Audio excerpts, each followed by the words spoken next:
Здравствуйте, читатели и зрители портала Comment.kg. Сегодня у нас несколько необычный выход. У нас сегодня нет гостей, но мы хотим вспомнить встречу, которая у нас была неделю назад, когда к нам приходил известный политик Азимбек Бекназаров. Тогда те, кто смотрели, могут вспомнить, что у нас был с ним неплохой разговор. Мы с ним поговорили на разные темы, вспомнили революционные дела 2010 года, что было потом, что происходит сейчас. Он отвечал на вопросы зрителей.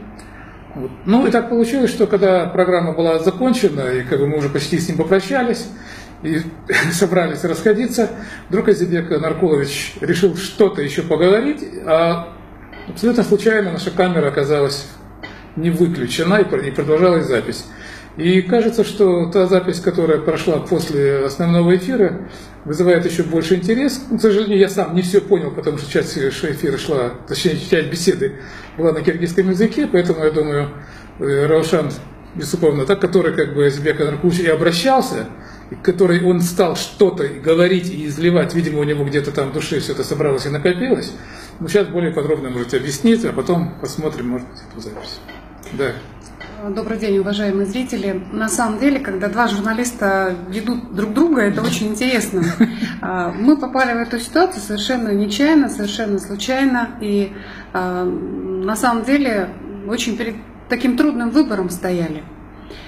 Действительно ли нужно это рассказывать, действительно ли нужно вот эту самую неформальную беседу выкладывать, действительно ли мы имеем право откровения нашего гостя выкладывать на вот такой вот эфир, когда, да, всеобщее обозрение, да, когда, в общем-то, такие вещи в строго доверительной обстановке бывший член Временного правительства рассказывал нам с Александром Викторовичем.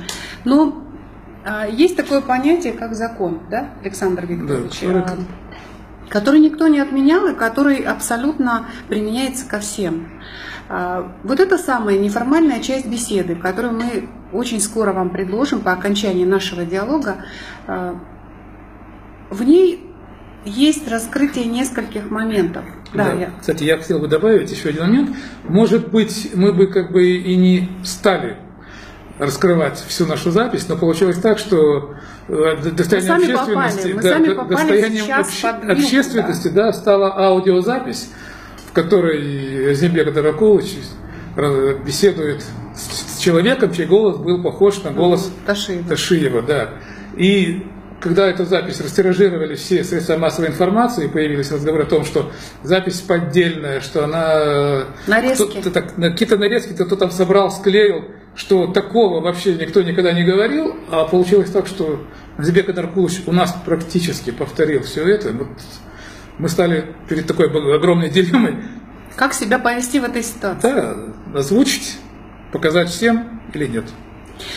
Учитывая то, что в любой студии любая информация, она не может долго храниться в тайне, мы понимаем, что ставим себя под удар, скрывая эту запись, и очень после таких длительных раздумий, после того, что взвесили все за и против, мы все-таки решили эту запись выставить на сайте Comment.kg, на нашем родном для Александра Викторовича и меня сайте, который в самые тяжелые годы для нас был таким вот рупором, да, и который сейчас тоже мы стараемся удерживать на плаву, потому что к нему есть неподдельный интерес зрителей.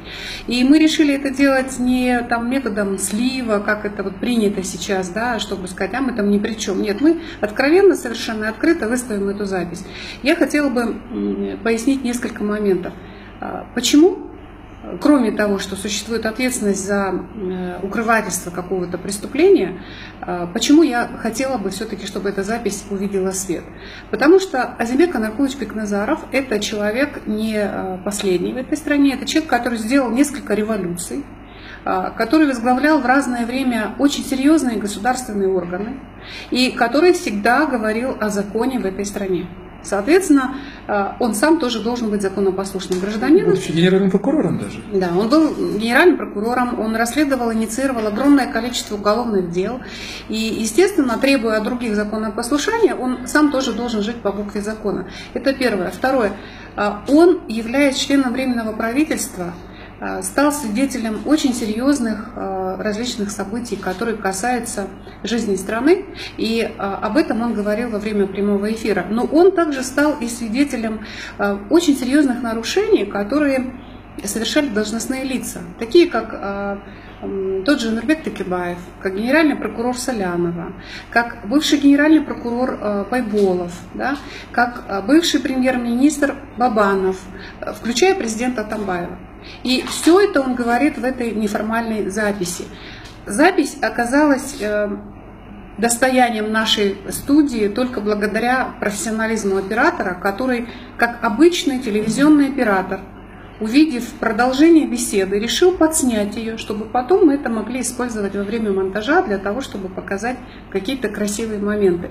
И он, естественно, не предполагал, что Бекназаров, понесет, извиняюсь за выражение, да, сленгом выражусь, и он начнет здесь такие откровения выдавать, которые поставят нас, в данном случае с Никсдорфом, с ведущим этой программы, в положение, когда мы должны либо нарушить закон, либо сдать человека, который пришел к нам в студию. Но, еще раз я повторяю, человек, который пришел в нашу студию, это не последнее лицо в кыргызской политике, и поэтому мы решили эту запись все-таки вам дать. О чем речь, грубо говоря, там идет для тех, кто не владеет кыргызским языком, я поясню. Речь идет о заказанности многих уголовных дел, которые касаются Мегакома, о коррупции вокруг этого дела, о вмешательстве государственных чиновников в расследование и формирование самих этих уголовных дел. Речь идет, включая и о том, что Азимбек Анаркулович, пожалев Текебаева, он прямо эту фразу так и сказал: пусть его убивают без меня, я не хочу умирающего человека добивать. Да? Условно говоря, такой перевод был. Просто солгал на суде о том, что Текебаев никогда не вмешивался в работу Мегакома. Мы, работая с Александром Викторовичем с первого момента в 2010 году, когда разграбили просто буквально эту компанию в течение нескольких дней, наши тоже известные политические деятели, мы видели, кто и какой интерес проявляет в этой компании к ее управлению, к ее активам. Так же, Саш, да? Да, так оно и было, да.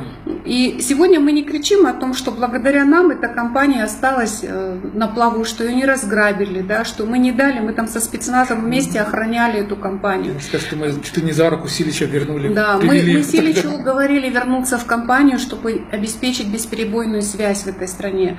Мы инициировали уголовное дело и по правовому руслу вели возвращение активов российской компании к ПНЛ, которая на самом деле и является единственным хозяином, вложившим свои живые денежные ресурсы в то, чтобы эта компания вообще в Кыргызстане появилась. С нуля они сделали компанию. Они с нуля сделали. Они загнали сюда миллионы долларов, они привезли сюда очень много оборудования, они обучили персонал. И сегодня то, что на самом деле государство национализировало или конфисковало, или как-то там собирается на торги выставлять Мегаком, это по меньшей мере как бы такое вот преступление против самого правительства, против народа, потому что все вот эти вот активы ПНВ через Международный суд обязательно отберет.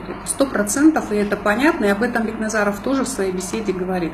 Что касается вот этого момента по поводу лжи и жалости, можно так сказать, в отношении Текебаева. Дело в том, что с мая месяца, в мае, в июне, в июле неоднократно ко мне, как человеку, работавшему по юридическим вопросам Мегакома с киргизскими правоохранительными органами, обращался сам Бекназаров и обращался Байтимир Ибраев, бывший генеральный прокурор, который тоже очень близко общался с друзьями Азимбека Анаркуловича. Это, собственно говоря, один круг людей.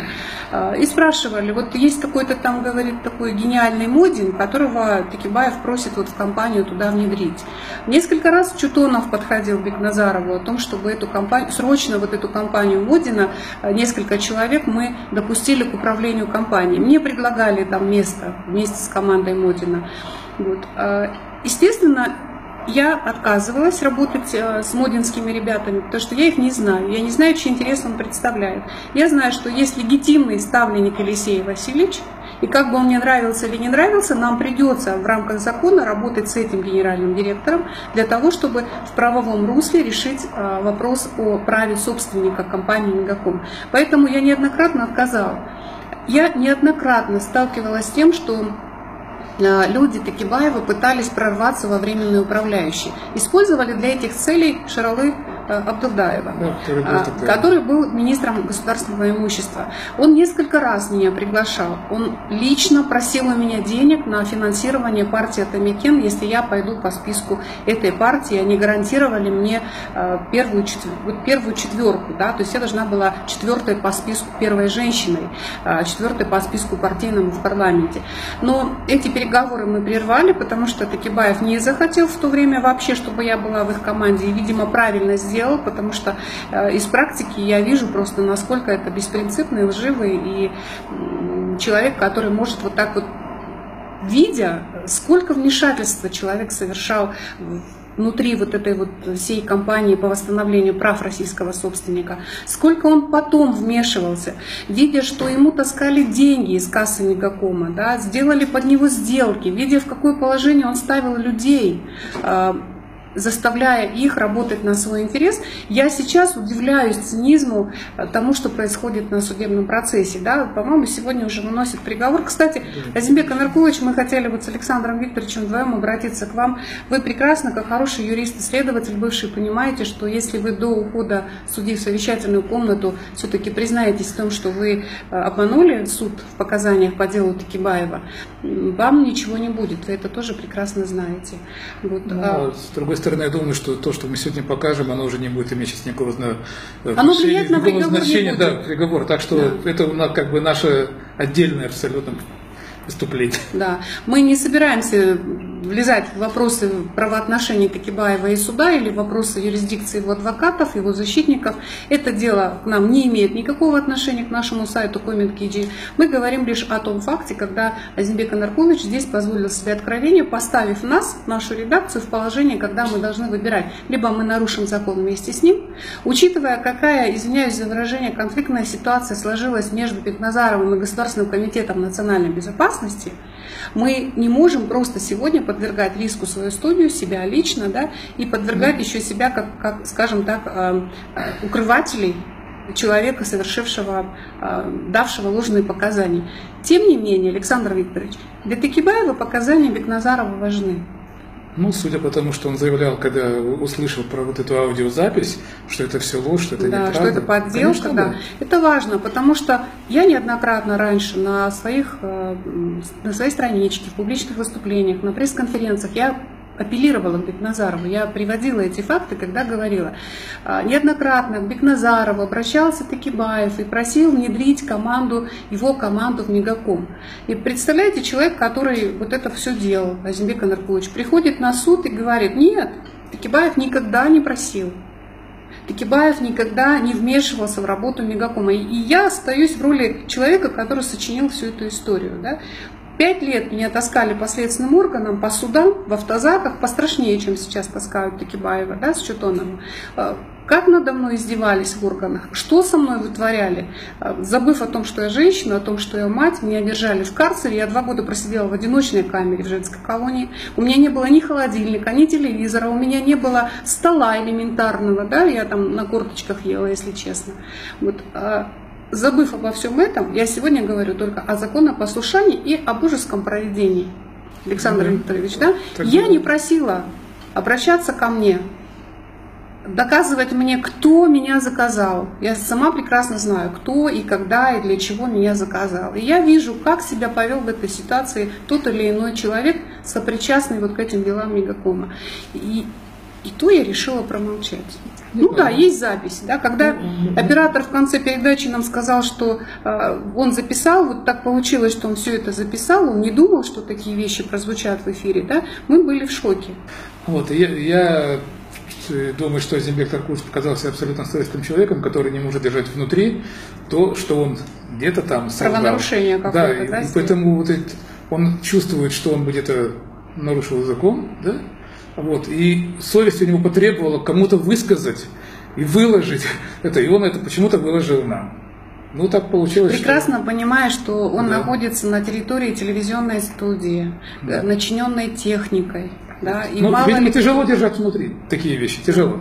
Ну, он ровно то же самое потом повторил Ташиеву. Да? Если это был голос Ташиева, то я, если честно, хорошо голос Ташиева не знаю, поэтому не могу утверждать, что это был его голос. Но то, что Азимбек Анаркулович говорил, я вижу и слышу все, что вот в нашей студии было, он там ровно то же самое повторил. Да. То, что он перед Богом просит прощения и так далее.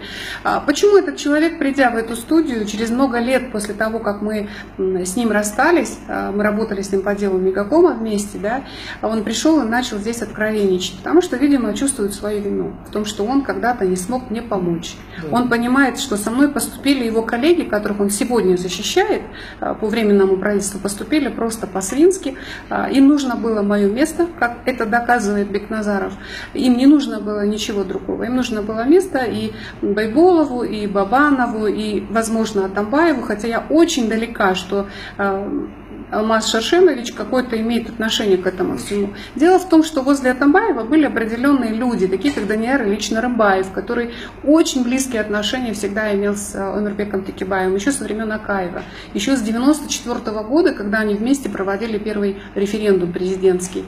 И с тех пор у них очень хорошее взаимопонимание налажено. Вот сейчас вот Данияр Ильич приходит на суд, защищает. Да? Когда был суд Данияра Ильича, Текебаев пришел на суд, там орал, кричал, там на следователей наезжал, там кричал, как он там с ними со всеми разберется. То есть это же не ложь, то, что я говорю. Их отношения, они очень хорошие. Что они не боятся власти, они идут, начинают кричать, начинают друг друга защищать.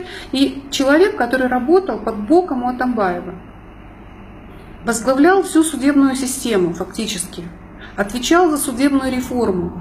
Естественно, он от имени Атамбаева давал все поручения. Естественно, он приходил к Атамбаеву и объяснял, кто здесь друг, кто враг, кого надо убрать, кого надо закрыть, кого надо куда поставить. Поэтому я и говорю, что я очень далека, что Алмаз Шаршенович сам каким-то боком давал какие-то заказы в отношении меня, кто я и кто он. Он президент. Я не думаю, что он там пофамильно называл и говорил, вот ее убрать, вот ее посадить. Это все, конечно, утрирование фактов. Но то, что определенный интерес был убрать команду Силичек, то есть команду Пенвела в данном случае, это да, 100% было. Та команда, которая пришла после нас, это Мурзалиев с Абековым, это была 100% команда Бабанова. Она продержалась ровно 3 месяца, через 3 месяца их также повязали, их также закрыли, и сейчас им лепили огромные сроки. Почему? Потому что Мегаком это еженедельное, ежедневное пополнение огромных денег в виде долларов. Это даже не просто там тенчики и сомы, это огромные миллионные суммы в долларах. И любой, кто управляет сегодня этой компанией, он может жить еще много-много лет очень хорошо. И поэтому Мегаком стал как пирог, на который слетаются все кошки, да, вокруг. То есть те, кто имеет какую-то власть. Маленькие политики боятся туда лезть, потому что они маленькие, а крупные политики, они между собой договариваются. Вот по какой-то договоренности Мегаком принадлежал последние 5 лет Текебаеву. Я хотела бы напомнить об одной истории, которая произошла осенью 2010 года. Приехал один из помощников Азимбека Наркуловича и рассказал о том, что очень серьезная стычка произошла между Бекназаровым и Текебаевым на дне рождения Бишанкула Чутонова. Настолько серьезная стычка, что Текебаев вынужден был уехать.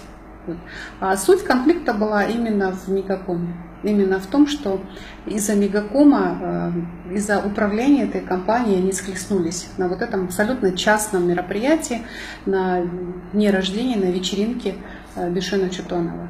И Бекназаров выслушал от Текебаева очень много нехороших, резких слов. Ну и, естественно, они друг друга там послали. Это со слов помощников, которые там присутствовали, да, которые приехали, как не знаю, что там было, как это там было, ужасно все. Вот. И я потом спросила Азимбека Наркуловича, что вы там переругались? Он говорит, да, говорит, было такое, потому что он так наехал там на меня, он все хочет своих людей, там Мегаком. Я сказал, что он ничего не получит. Вот. И для меня, допустим, сейчас очень удивительно, почему даже вот эти человеческие моменты Азимбек Наркулович забыл и на суде вдруг заявил о том, что Текебаев никогда не вмешивался в работу Мегакома. Вмешивался и очень сильно.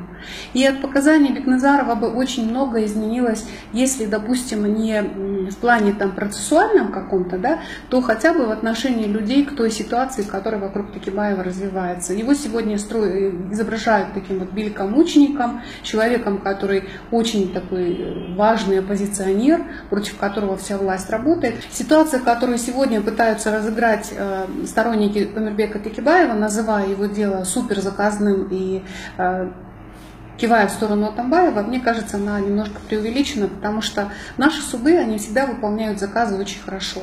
Заказы были и 15 лет назад, и 10 лет назад, и 5 лет назад, и в деле Ташиева, и в деле Кильдибекова, и в деле Наримана Тюлеева, и в деле Садыра Джапарова.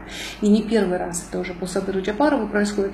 Такие заказы были в отношении меня. И когда в отношении меня заказы были, как раз таки Текебаев сам лично контролировал всю ситуацию. И он должен был понимать, что та система, которую он за 25 лет, курируя суды и законы в Кыргызстане, создал, она в конце концов когда-нибудь придет и ему на голову тоже. Потому что не бывает так, что ты создал систему порочную, она на тебе оборвется. Нет. И здесь, наверное, нужно понимать то, что каждый человек в любой ситуации должен оставаться человеком и прежде всего помнить о том, что должна быть совесть у каждого человека. Бекназаров, который сидел на дне рождения, дрался, ругался, там, до рукопашной дошел с Текебаевым, приходит на суд и говорит: нет, такого не было, Текебаев никогда не вмешивался. Я считаю, что это лицемерие. Давайте вещи будем называть своими именами. Я считаю, что Текебаев, который вмешивался в дела Мегакома и сегодня пытается себя изобразить таким мучеником, да, от власти, я считаю, что это тоже непорядочно. Я понимаю, что адвокаты должны кричать, защищать своего подзащитного, они это и делают это хорошо. Поэтому пытаться политизировать ту ситуацию, которая сегодня есть по делу о мошенничестве со стороны Текебаева, мне кажется, просто на самом деле это неправильно. Ну, я думаю, все, теперь мы можем как бы показать. Но, с другой стороны, как бы, да, совесть мучает, что вот Азимбек Айкуч так откровенно здесь вот все нам рассказал, да, а мы вот это сейчас вот выложим. Что же, приносим извинения, что так получилось. Да, приносим извинения, потому что вы публичный человек, мы публичная студия, мы не можем скрывать такие факты, по которым сейчас вы пытаетесь уже публично лгать всем. И мало того, что вы не говорите там, что вы соврали, да, уважаемый Азимбек Каракоч, вы еще и пытаетесь эту ситуацию повернуть против власти, против комитета. И Текебаев на суде это повторяет, что я такая фигура, что против меня ГКНБ такие пакости строит. Вон этого Бекназарова подделали голос. Ну, мне кажется, это уже сверх меры. Это, в конце концов, по-человечески некрасиво. Да? Это перед законом, я уже молчу, как это все выглядит. Если у нас члены Временного правительства, политики такого уровня, как Бекназаров, который идет сегодня кандидатом в президенты, они начинают обманывать на судах, то что тогда мы будем говорить о послушании и о законе и порядке вообще в стране. Поэтому мы с Александром Викторовичем очень долго мучились. Мы понимаем, насколько это такой заштатный очень момент, но мы все-таки решили эту запись на ваш суд, уважаемые зрители, выставить, и уже определяйте сами, как оно было, почему он и где говорит правду. Он сказал правду здесь или он сказал правду на суде, пусть это уже решает тогда каждый человек сам, да, из того, что услышит. Так что приятного вам просмотра, всего вам доброго. Александр Никсдорф и Рушана Айткулова, мы для вас в студии Комент KG. Время наше практически истекло. Если у вас есть что-то, что вы хотели бы сказать нашим читателям в преддверии либо выборов, либо что-то еще, пожалуйста, Нет, я не буду говорить, потому что не думали, потому что это агитация. Агитация еще рано. Ярко на меня навешиваете, что не начался агитация, а Бекназаров начинает агитировать туда-сюда. Поэтому спасибо вам, что открыли документ. Я знаю, когда вы в конце 10 года открывали, я интервью давал, вам именно лично, да, приходил. Я желаю вам удачи. Нам такой независимый, вот такой сайт, такой средство информационный нужен сегодня, потому что у кого сегодня телевидение, у кого денег есть. У кого сегодня сайт, у кого денег есть. Например, я Бабану никак не могу, у него телевидение, у него сайт, Каньюс, я не могу апеллировать с ними. Что хотят, он делает. Вот поэтому, как вы, такой нужен обществу, народу нужен. Я желаю вам удачи. Спасибо вам большое. Это был Итизаров, Азимбек Айкуч. Всего вам доброго, наши читатели. Ждите наших следующих передач. Всего доброго. Все, спасибо. Ахмад. Равшан, я имею в виду, когда мы сарай бываем. Сарай школу отқанды кеме чему? Равшан, сен, ошерден тегемел кубна удым.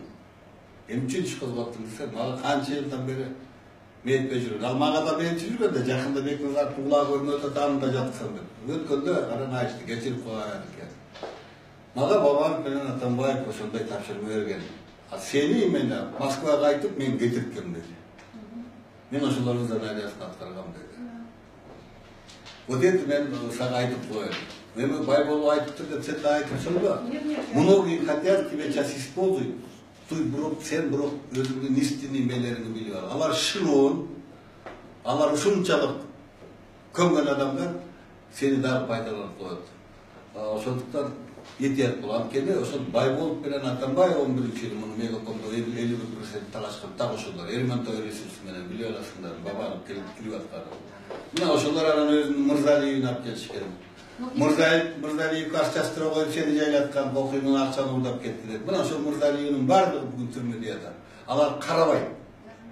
Пайдаланып, кайра түрмөгө тыгып кое берет.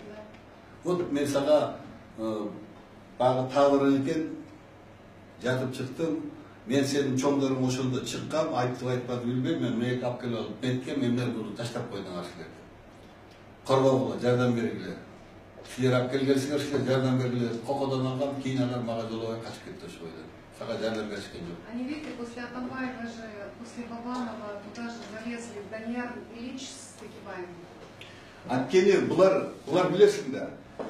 Мына Альфа Телекомдуку да Салянова метип койбодубу? Конфискация кылдырып койбодубу? Это по заказу Текебаева умышленно кылдырды. Это неправильно, это незаконно.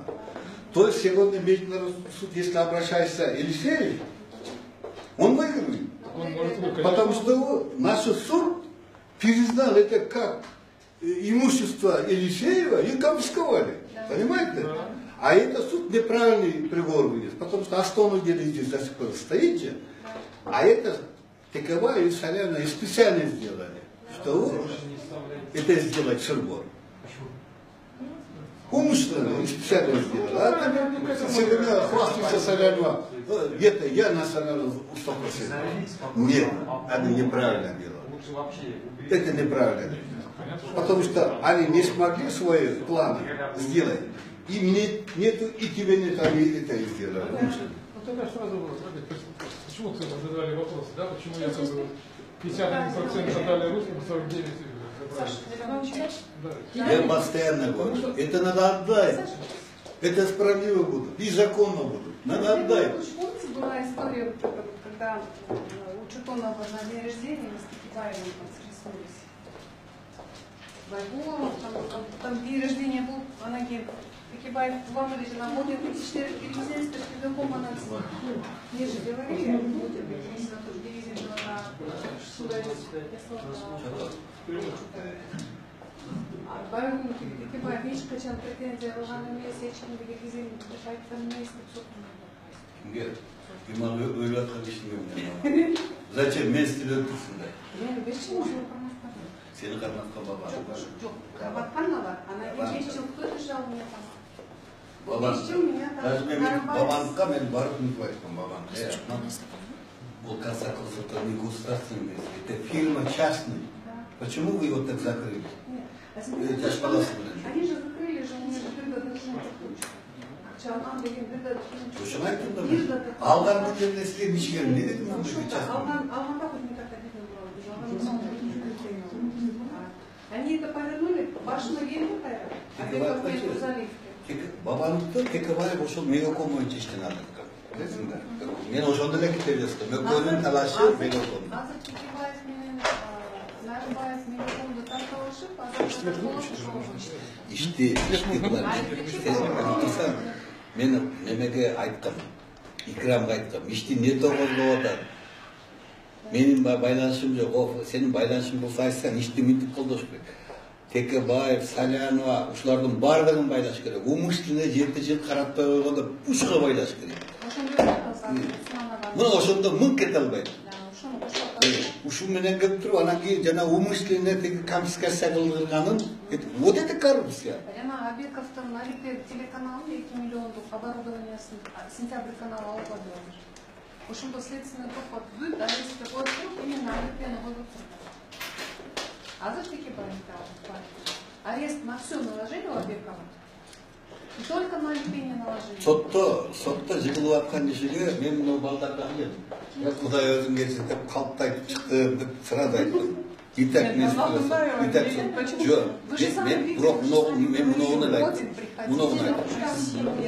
айтқан жоқ, мен аны сұраған жоқ. Менден болғаны сұрады, содан оның ішінде кімді Маевский келген, мен көрген жоқ. Ана кейін айттым, Тековая 99% ел құрды занимайся еткен емес, мен занимайся еткен. Причем бұлар деп. Бұлар ешті түр емес қоспады да, бұлар қозғап тұрып Салянованы байлаш керек болшы. Жаңағы қылмыс сотты сұраш керек болшы. Жетіншілер үшін қаратпай қойдыңар деген соттарды сұранда соттар айтып береді да, біздер Салянов алып қойды, қара алып қойды деп айтып береді да. Ошо менен коррупция қылыш керек. Ал эми Маевскийден алған ақша это мошенничество да. А теперь смотрите это мошенничество. А теперь по вот Мегафону ситуация такая. ФНБ заявление вчера сделал. Ты прочитал, да? Да. Что мы все равно будем судиться, но все равно это... Генерал Сотовый спокойно выйдет. Международный суд, да. А теперь я хочу, чтобы ФНБ международный суд выиграл, да? Я Анвару Тыкову сказала, я не чакырышкан без жардам бергилерди. Поэтому следует все, что вы сейчас делаете, потому чтобы отобрать это незаконно. Вы национализацию незаконно провели, вы конфискацию незаконно провели. Это имущество принадлежит ФНБ. Вы никак не сможете. Вот сейчас, чем больше у правительства будет Мегафон находиться, тем больше будет счет, который ФНБ выставит государству. Правильно? Это не Максим, который лежит в Елисеев, это государство. Его всегда решите забрать. Я об этом говорил. Она не торопится, все равно выигрывает. Да, я им выиграю. Я Юлию Сигиздаеву тоже сказала. Все, что вы сейчас делаете, каждый день идет против государства. Каждый день по делу Мегакома идет против государства. Вы хотите получить акции Мегакома, вы сделаете по-другому, вы отдайте ФНБ. Все. Отдайте. Но потом против этого возбудите уголовное дело за подкуп, за коррупцию, и потом отберите у них уже напрямую ФНБ. Пенбелге беріп тұрып, пенбелге бергенде, а ем үшін үшінші жыл берілмей келді. Бұяғына баға беріш керек. Пенбел айтады, қайға іш қолға подкуп, соткуп десең, алар айтады, у нас іш қаралған жоқ. Жатады. Вот поэтому надо ошол жерде караш керек. Анткени сотто мен айттым да, мага ешбір суроо берип атпайбы. Сиздин группа, анан да 3-4 группа ушу Мегакомго киришкен да деп. Менин группам деп сен айтып атпайбы? Сиздин партияда. Анан айттым, да, биздин группа ооба, но наш группа передали суд дедим. А ваша группа Байболовун дедим. Захватила. Сырбор вы сделали, за мной Кайрхор. Мы Ишперов же лично там участвовал. В моем деле лично Ишперов же был. Следствие группа носит скандал. Да. А мне или показать вам так вот симуляцию судья сразу перестановит. Владимир Карпович, где сейчас Арпачиев, который вас пытался посадить, который меня пытался посадить? Он сидит 14 лет, потому что дай вам. Вот эти следователи, которые выполнили указания, сначала они послушали Бабанова с Акарбаевым. А Бабанов, когда сажал меня, он не знал, что меня посадили. Он хотел, чтобы посадили Силича, закрыли меня. Вот что очень нравится. Вот вопрос вперед. Мен Кудаев бар. Мен Бакиев отырғызам деген. Мен Акаев отырғызам. Мен Атамбаев 6 жолы папықта қылды. 6. Ячейка менен, 10 миллион менен. Анан Бектурға айтып тұрып, давай физически уничтожим. Он заговор же делал. Да. Он 6 раз попытался, не смог. Последний раз, когда он готов, они Сариевым хотели, что я якобы правительственный опять поддерживал. Это 15 году. Ну да, в Актинском районе был наш город, где перешла тогда я выступал там. Да. Я выступал и попросил его Каримова. Вы вот Атамбаева не уважаете, но народ наш уважаете, оставьте. Уберите свои войска. И вот тогда они здесь обиделись. Вот наш Бекназаров обращается туда. Он не шпион. Каримову вот так. Почему он Атамбаев не обращается, а к чужому президенту обращался? А после нашего обращения он убрал свои войска. А потом вот это, оттуда вылезли бумага Цареева. Что протоколом он сделал это Унгартов Узбекистанский. Оттуда вот эта станция надо, дайте время, мы вытащим, потом вы заходите. А это я поднял и говорил, какой ты имеешь право? Ты кто ты такой? Вот так раздавать наши земли. Это парламент решит, не твой это пример. Я критиковал парламент не ратифицировал, не рассматривал, а почему ты вот так и подписываешь и печать вставляешь? Не, они парламенты, когда комитет рассматривали, он отрицал, это не мой документ. А Аксы Райкингеш рассматривал документ Сариева. Они подтвердили, что они этот документ рассматривали на сессии. Таким образом, меня спасли они. А то мне хотели закрывать за этого. Генеральный прокуратура взял обращение депутатов Сариева и начали копать. Вот это последняя попытка Атамбаева. Ну, сейчас он попытается что-то найти и это делать. Ну, мне кажется, сейчас ему уже ничего не надо. Кстати, Он не уходит. Он не уходит. Он как через 3 месяца сейчас сделает Сапара кого-нибудь временным премьер-министром, потом он отдохнет немножко, потом его зовет парламент, Якова, ты приходи по прошлому. Он придет и перемирим сидит и будут рулить. Как Путин рулил, Медведев просто ходил как президент. Ну, такой же сценарий. И сделай его. Вы сделай. Его просто сделай.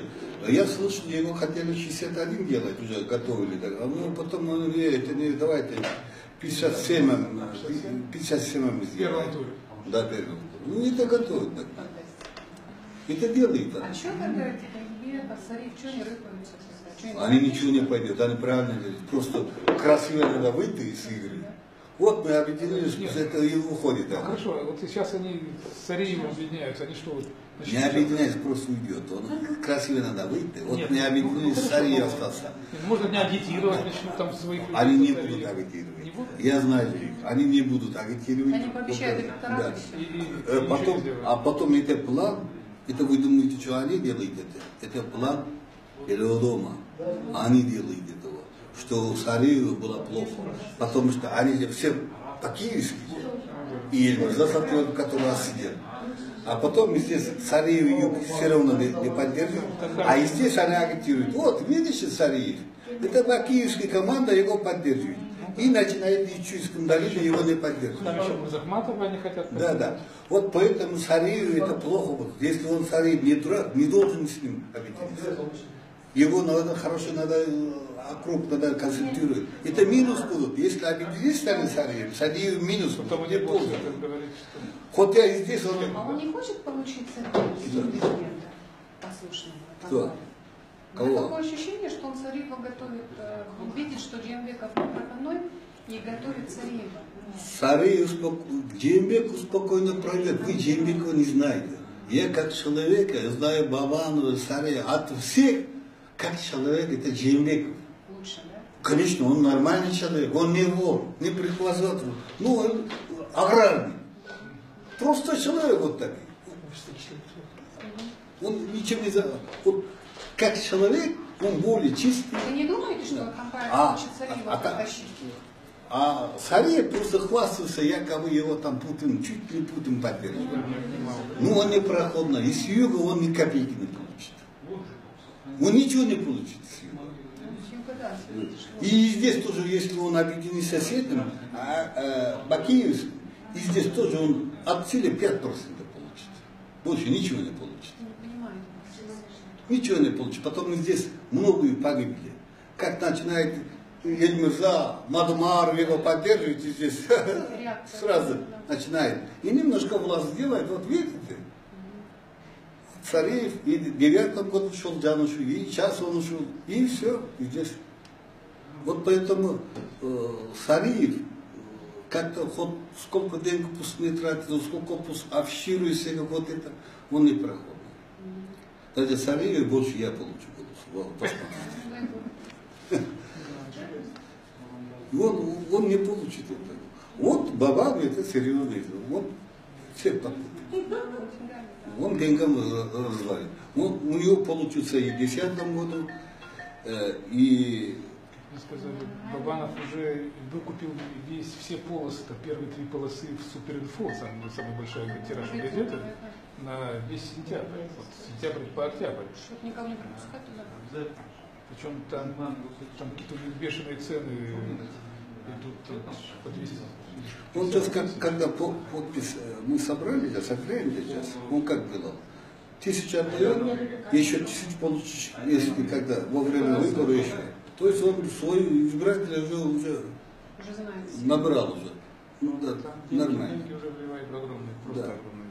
Ну, немножко вот это мне я опасаюсь, что его накажет сейчас народ. Бабанова накажет. Возьмет деньги и накажет его. Ну, такое ощущение. Вот так. Качество эфира сегодня было намного лучше, картинка была намного лучше. Да, я сегодня уже профессионально. Я практически не приносила. крутился в кресле. Да, ты практически не крутился. Сегодня качество картинки прям было супер. Звук немножко пропадал, но это прямой эфир у нас на второй записи чисто записано.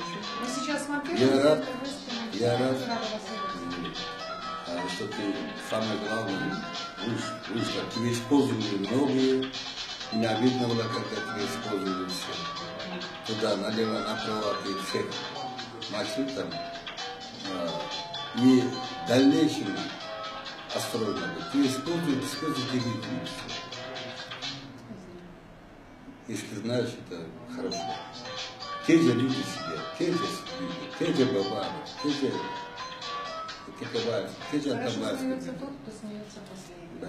Ну, подожди. Да. Поэтому, когда кого-то хочешь наказать, что ты по-настоящему наказал, а чья-то... Я хочу Павла наказать больше всего. Чья-то... Да, Наша, Пембер наша, не хочу, наказал. наша. Ты Пембер накажешь, потому что А Павел я Пембер хочу тебе наказать, потому что ты Павел, бросил. да, Они Павел, бросили, меня просто оставили. бросили. Они выкупили бухгалтеров, они выкупили Силича, которые действительно могли компромат на них дать. А это- меня взяли и закрыли. А это Байден признает. Ну да.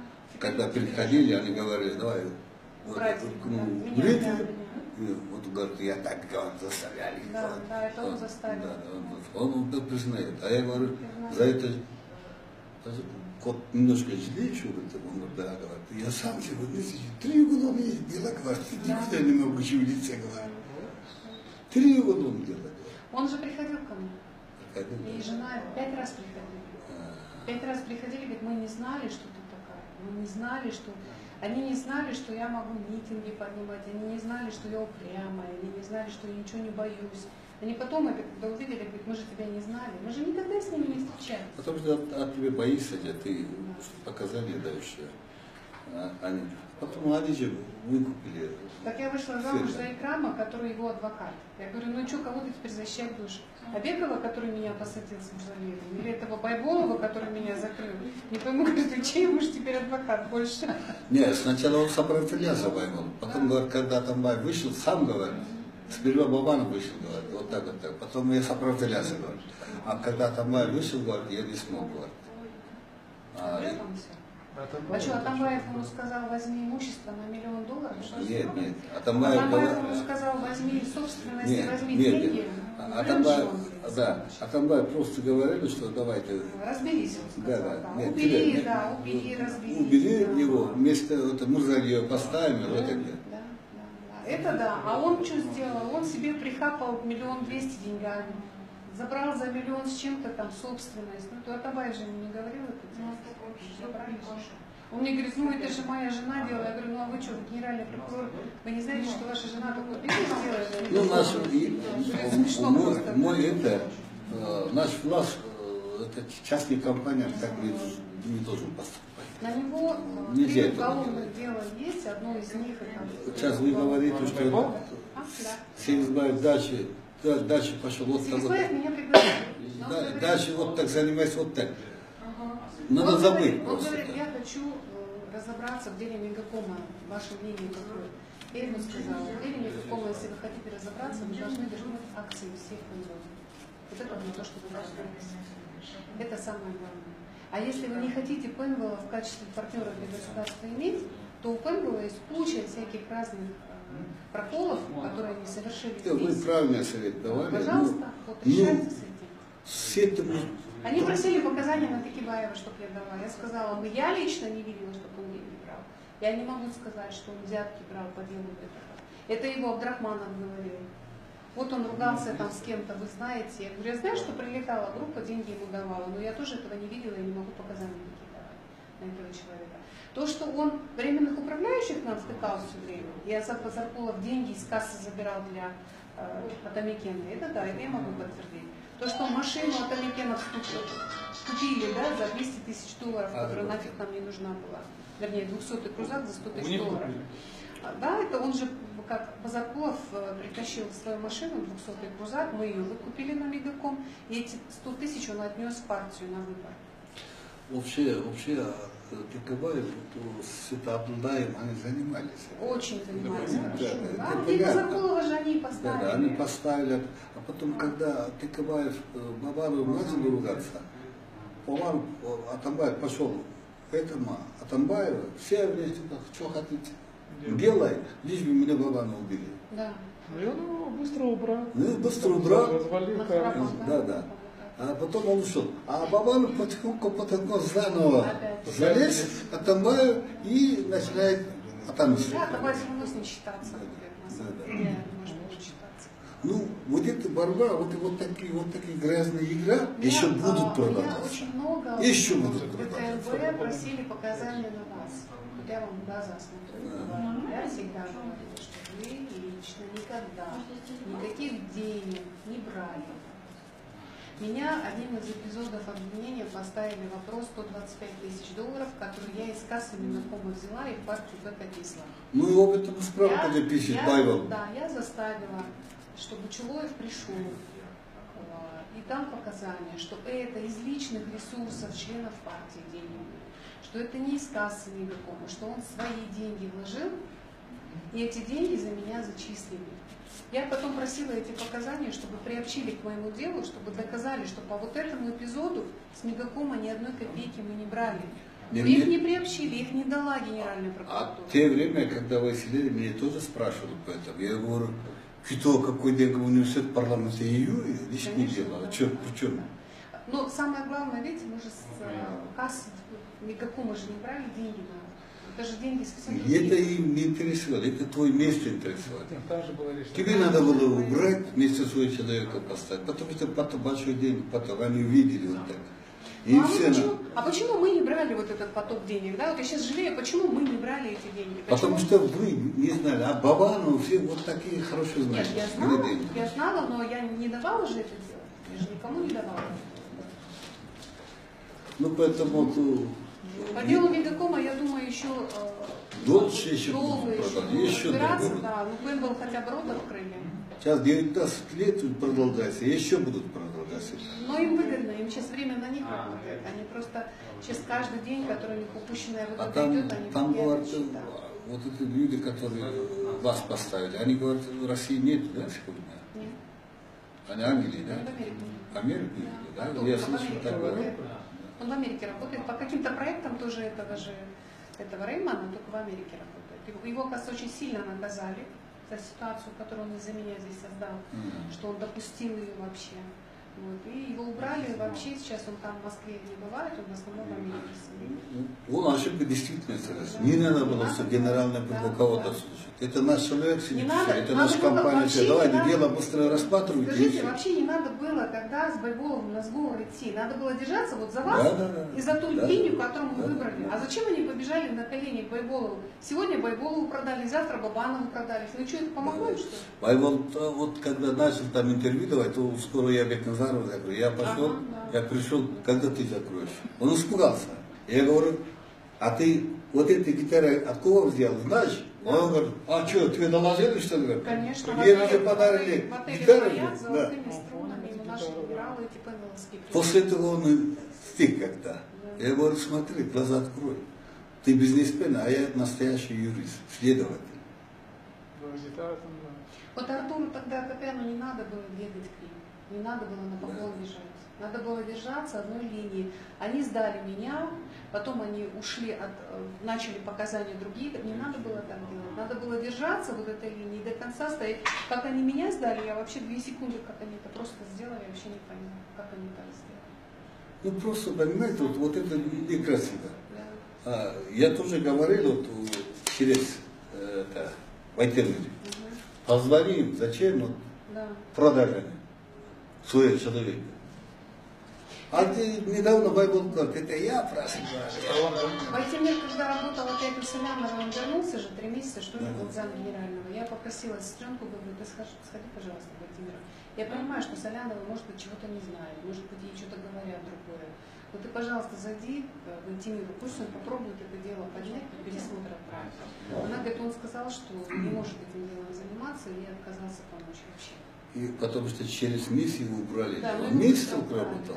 А Солянова пошел, Отумбаю, я говорю, вы поставьте его, который начат, и он перевернет. Он закончит эти дела.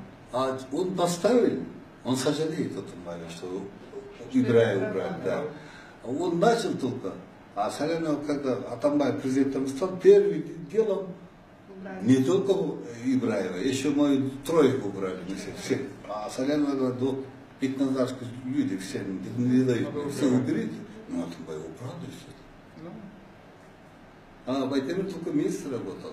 Да, вот Айгора И сказала, по что Мегакову не допустили. не допустили. Да, он сказал, что он не сможет их документы получить, они в сейфе. У этого Джанбека Салеева лежали все дела в сейфе, они не стали давать. Хорошо, меня вот все ждем. Хорошо, приятно очень было побеседовать. Спасибо, что пришли.